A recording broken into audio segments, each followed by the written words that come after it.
Now first, before I start this video, I want to say that I am currently recording a review of The Last of Us, and in that video I'm going to talk about the show and how important it is to stick to the video game source material. Hell, you had one single job. But then suddenly this pile of... Hey, YouTube, I'm not monetized, so I can curse. Okay, YouTube, I can curse right here. Yeah, so this pile of fucking Scooby-Doo dog shit showed up on my HBO Max homepage. Velma, made by Mindy Kaling, the lady who, along with BJ Novak, wrote The Office. And I also saw this very interesting video on YouTube about Velma. I will link it in the description, but the video in question is titled, "You Are Supposed to Hate the Show Velma," made by popular YouTuber UpperEchelon. However, I simply do not agree with his assessment. It's a good video, don't get me wrong, better written than I could do, and brings up seemingly convincing points, but when you really look into what he's saying, in my opinion, it falls apart. So I wanted to make this quick video to kinda, I don't know, be a dick and disagree, because I have something to say about this. Now, if anyone ends up watching my video, please go watch UpperEchelon's video as well, and I will be bringing up his overall argument and why he thinks that this show Velma was made just so everyone who watches it can hate it. But without further ado, let's get into the show Velma. First off, for anyone who's been living under a rock, I guess, Velma is a show in the Scooby-Doo universe, very loosely based in the Scooby-Doo universe, I might add, which follows Velma, you know, the Jinkies girl, and it's her origin story and how she formed the mystery-solving group that we all know and love from the classic Scooby-Doo series. Scooby-Doo has been around since 1968. Your grandparents watched this show. Your parents watched this show. You watched this show.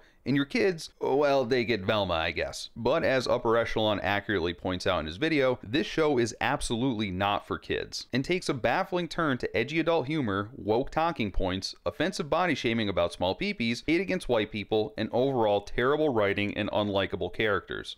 Every single character is annoying, unrelatable, and doesn't match up with their source material characters in any way other than name, especially the main character Velma, who is a downright terrible person to everyone she comes into contact with. So much so that it's revealed in a later episode that her own mother left her because she hated her. So much happens in the show that it's sometimes hard to follow what's even going on. Velma has hallucinations because she's tormented by the fact that she thinks that her crime solving made her mom run away. Yeah, just stop and think about how convoluted that is. But the mind-numbingly stupid events that take place in the show don't end there. Velma and Daphne sell drugs. Shaggy, for some reason, doesn't like drugs, and also at one point in episode 1 is smarter than Velma and ends up solving a mystery that she's looking into. Wait, I thought Velma was supposed to be the crime solver? Fred makes racist remarks at Velma and thinks she's a Mexican. He's also photographed posing like Hitler, gets made fun of for having a small dick and not going through puberty, and acts like a literal baby. In another scene, Fred literally chops off someone's leg and no one cares. Fred also gets accused of murder. Daphne's parents are a lesbian cop detective couple. They go undercover in a school as high school kids to catch people selling drugs. They shoot an unarmed Fred in the legs twice,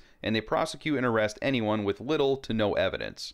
This really sounds like a cool, edgy story set in the Scooby-Doo universe. Boy, oh boy, it sounds like my favorite super smart show, Rick and Morty. But the stupidity doesn't even end there. There are copious amounts of woke lines in this show. White people are disparaged constantly. Now, I normally don't care about this kind of stuff. I mean, some of the greatest comedians of all time make stereotype jokes. We be in my room playing video games. My mother used to come in the room on us. Harris, how many times I done told you to clean this motherfucking room? Cut that goddamn game off to clean this room. Try me. My white friend would turn to me offended like, dude, what the fuck? She can't do that, man. This is your space. This is your area. See, that whole bit was great, but those jokes are witty, funny, and have some care and thought put into them. But in Velma, all they do is keep repeating that white people are bad, white people are serial killers, all white people are rich and do drugs, white people get upset about their small penises and go out and kill people, so of course Fred is a killer. A social agenda is pushed in almost every other line of dialogue to the point where it's just awful, and constantly reminds you that you're watching a garbage tier show with a social agenda. Like, we get it already. So I don't have to carry on about this, many people already have. That's Velma in a nutshell. I promise you that what I wrote out barely scratches the surface of how bad this show actually is. It's forced, it's unfunny, untalented, it's a mess. Now, UpperEchelon's video's main point is that the show is specifically made to anger everyone. Scooby-Doo fans are mad because it directly goes against the source material. The raunchy, weird, edgy humor is supposed to offend people who aren't into that stuff. The woke agenda within the show is supposed to offend the conservative crowd, and UpperEchelon even points out a joke that goes against the woke crowd, where Velma states that she speaks the truth like all comedians did before the Me Too movement, which of course would offend the liberal-leaning folk. And in turn, all of this anger generates bad publicity for the show because it pisses off everyone. And that generates media attention. People talk about how bad it is. News is spread across social media platforms, news outlets, it's everywhere. Then people watch the show to see how bad it really is. And that is what drives the views. It's not that it's a good show, it's not that people are saying it's great, it's the fact that everyone hates it and people watch it to see how bad it is. And to sum it up, Upper Echelon argues that taking a pre-existing IP and tanking it is less risky than taking an existing IP and trying to delicately recreate it in the writer's own vision and try to make it a good show. Now, on to my rebuttal of these points. First, I do not believe that this was made with the intent to offend everyone. I genuinely think that the creators and writers of this show simply think that they are creating great adult humor. The edgy and offensive jokes like the cockroaches having sex, yes, this actually happens, the shower scene where Velma attacks Daphne with a crowbar, yes, again, this actually happens, and the general over-the-top violence in a Scooby-Doo show is all made to entertain. In an interview with the creators of Velma, they mention Rick and Morty and say that they aren't quite as adult as Rick and Morty, but it's clear that they look to this show for inspiration. These handful of interviews that the writers, Mindy and Charlie, do about the show, in my opinion, clearly show that they at least think they care about the Velma show. However, Mindy's lack of understanding of the Scooby-Doo universe is pretty prevalent throughout all of these interviews, and it shows a bit of a narcissistic side as well. Just look at Mindy talking about why she chose Velma in this interview. She says, "Yeah, I really related to her because Velma is very pretty in an untraditional way. She's super smart and unafraid of being smart." This shows a tinge of narcissism. Why do I relate to someone? Well, it's because she's gorgeous and super smart and unafraid of being super smart. Yeah, okay, thanks for that, Mindy. So in watching these interviews with Mindy, I highly doubt that she purposely made Velma, a character that she says she relates to be an unlikable bitch throughout the entirety of the series. And then I have to point to this comment from co-creator Charlie Grandy. When they were asked if they were nervous about taking on the reimagining of the Scooby-Doo franchise, he responds with, "Yes, and we are very big fans of the show and we want to respect the original. You want the Scooby-Doo fans to think that this show can exist in the Scooby-verse, and each joke we updated and changed them to be respectful to the original show and not veer too far off course." Then in this interview, Mindy is asked what you want the Scooby-Doo fans to know about the show Velma. She says, "We really revere the characters in the original and we really used the pillars of their personality and explored it in a respectful way. We are honored to be a part of it and capture the spirit of the original." There are a handful of interviews just like this with these two talking about this show. There's one where she even goes on Seth Meyers.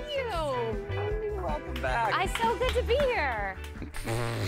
Nice applause. But in watching these interviews, to me, it's one of two things. They really did think they were being respectful to the original and trying to make a good show, or they're lying. But I simply don't believe that they're lying, and there's no indication from these interviews that they were purposely making this a bad show. In fact, it seems quite the opposite. Now that brings me up to my final point. I think they tried their damnedest to make this show work and be entertaining. I don't think they wanted Velma to be sitting at a 7% on Rotten Tomatoes and to be the laughingstock of basically the entire world at this point. Mindy and Charlie here probably thought that what they were making was smart, funny, mature, and modern.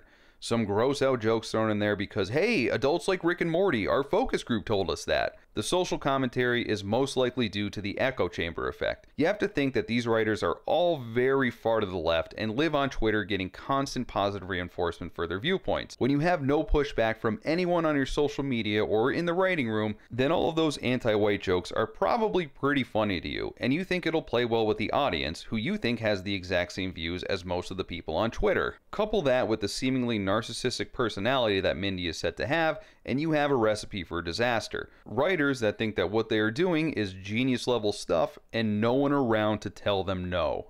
The fact that Upper Echelon thought this was so bad that it had to be intentional is a coping mechanism in my opinion. When you watch something this bad, you struggle to understand how there are executives out there that get paid exorbitant amounts of money to greenlight a show like this, write it, and pass it off as a great series.